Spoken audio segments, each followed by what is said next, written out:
Hello and welcome to this amazing video on how to operate your SAT truck. First thing you have to do is actually start the SAT truck. You would use the key, put it in its ignition, return it. It starts like most other vehicles. Wow, you've gotten so far. You can't do anything else unless you set the brake.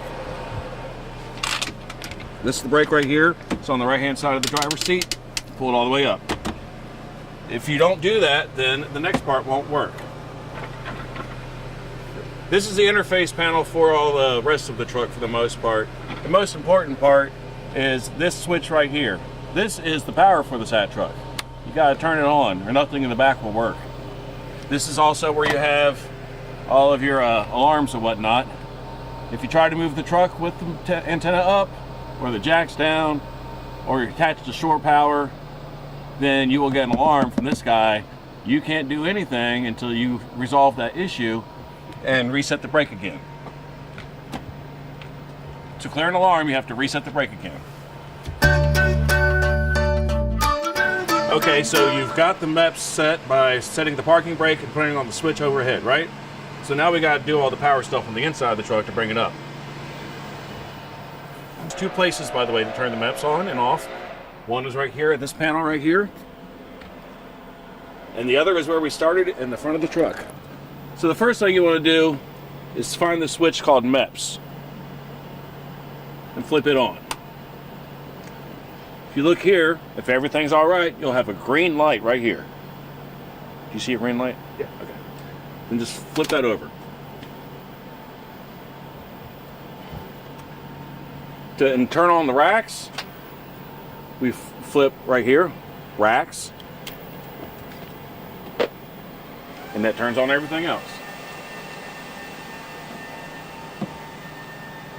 So now all the racks are coming up. Back down here, we also want to go ahead and start the amplifier, the satellite amplifier, so that it's ready when we are ready. Up here on the amplifier controller, you'll look for this port 1 light to come on and stay solid. It will blink until it's ready while it's warming up. When it's solid, it's ready to transmit. Let's go through the rest of it while we're waiting. So while you're waiting, the first thing you ever want to do when you get on a site is get a cross-bolt test. Do that by finding your bird, getting your amplifier warmed up, and then once you're sure you have everything ready to go, call in and get a cross-bolt test. This is not something you wait to do until it's time to do your shot, but do it as soon as you get to the site. So let's go ahead and deploy the dish while we're waiting for everything else.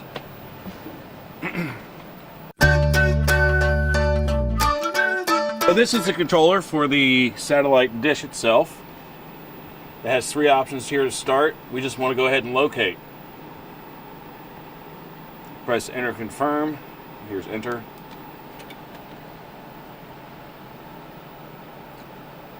First thing it's going to do is move to the deploy position. Go ahead and get a shot for that from outside as it's doing that.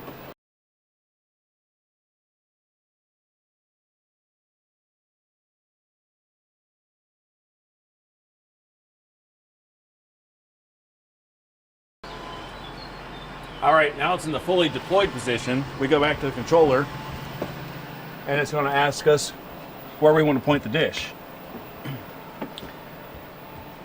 So we're going to choose SAT list as our choice. If we don't already have it, we're going for a position, 101 degrees, not a name. So 101 degrees, we've already got that. If we didn't have that, we choose SAT list. Use the scroll up and down to get to that same position. And once we're happy with that, we hit enter. Watch it say starting GPS. Sometimes it will do that first, no navigation. Just hit enter again.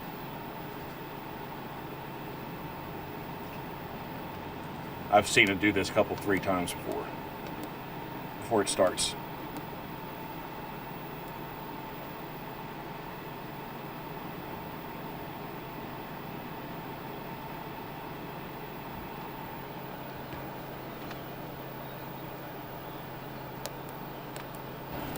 Once it's happy, press enter, set your polarization For SES3 NBC, we almost always go horizontal. Let it go. Now up here is your spectrum analyzer. As the dish moves into position, pay attention to it and watch it to see if you can match something.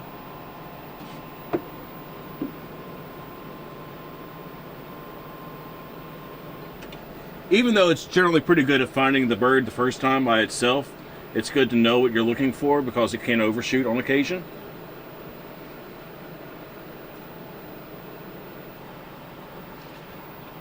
Notice this button says L-band. This one says full.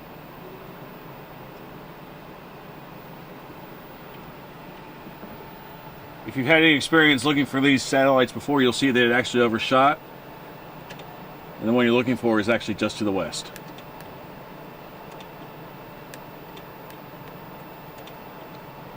I'm using my east, west, north, south buttons to fine tune. If I wanted to get a better look, I could use this span here, turn this knob.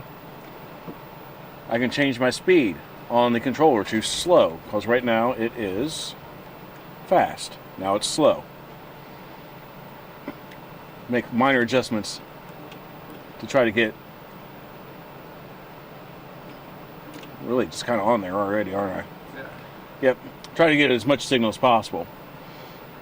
At this point, you're pretty much ready to get to the point of cross-pole and or transmission. So let's get to that point now that we've moved our dish into position, everything's warmed up. So let's go through the next steps. First step is to make sure that you are in load and not transmit. This is first step. Always make sure you are on load and not transmit. Until you are actually ready or told by the satellite engineers to transmit, you should always be in load.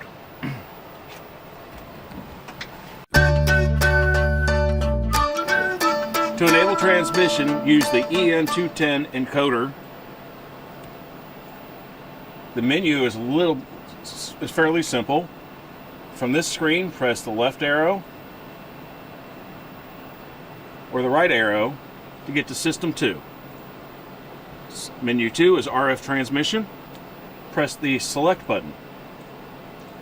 Notice that it always will come up the first time, 2.1, transmit is disabled. Making sure that this says disabled now and that we're still in load, I'm going to change this by hitting select, pressing up or down arrow, changing it to enabled, and then enter to take that. The second setting on this device is in menu 2.15, but you can go around the bend if you want, which is carrier mode. It will always come up as pure carrier. This is what you want for getting a cross pole. You can change this later by hitting select, up or down arrow to modulated, and pressing enter. At this time we're going to leave it as pure carrier. I can hit escape to get out of the menu I don't want to change. The next step in this process is the up converter. This will be the KU uplink frequency that you were given by the satellite engineer or your assignment desk. You can change this by moving the cursor. You see that the cursor moves around. Right now it's on memory. Setup. Just don't want any of that. Currently it's at RF. You can type in a new frequency.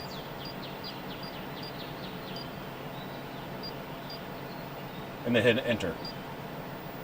Okay, so at this point we have transmit enabled on our encoder, we have transmit enabled on our up converter. We only have one less place to do, and that is our amplifier. Okay, so we can see now that our amplifier is now transmitting, is putting out power currently into our load. This is good. This is not messing up anybody's signal that's out there. We take control of this by using the arrow keys, the enter key, and the clear key. By using the arrow key, start, nothing is highlighted, press the enter key, move to the right, then you can use up and down. Notice it's not incredibly fast, but effective.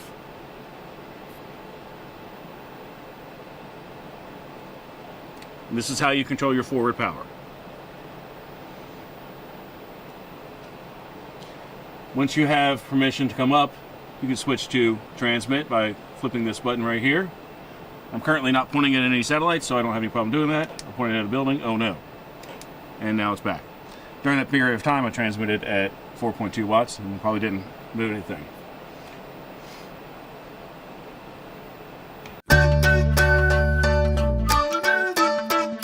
Now that our dish is stowed, everything else is shut down.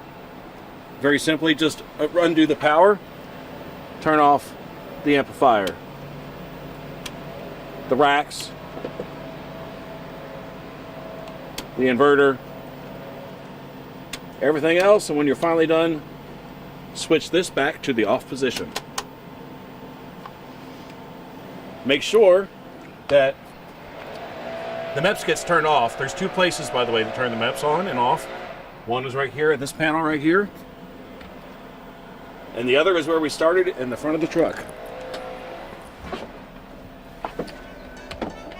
Make sure that MEPS power is off, and you complete the shot.